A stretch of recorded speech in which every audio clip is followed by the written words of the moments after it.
Hello friends, welcome to அபீஸ் hobbies.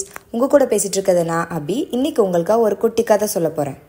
ஒரு கிராமத்தில் விவசாயியும் பேக்கரும் இருந்தாங்க. அந்த பேக்கர் அவருக்கு தேவையான வெண்ணெயை அந்த விவசாயிகிட்ட தான் பணம் கொடுத்து வாங்குவார். ஒரு நாள் அந்த பேக்கருக்கு சந்தேகம் வந்தது. அவர் வாங்கின வெண்ணெயை எடை போட்டு பார்த்தாரு. அது 1 பவுண்ட் இல்லாமல் கொஞ்சம் கம்மியாக தான் இருந்தது.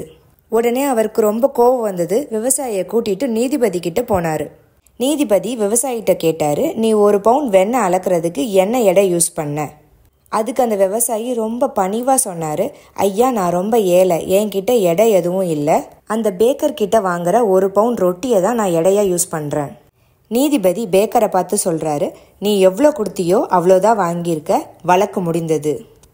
இந்த கதையிலேருந்து நம்ம தெரிஞ்சுக்க வேண்டியது என்னன்னா, நீ தருவது தான் உனக்கு திரும்ப வரும், நேர்மை என்றும் நம்மை காக்கும். நேர்மையும் நியாயமும் வாழ்க்கையில் எப்போவுமே நமக்கு நிழலாய் துணை நிற்கும்.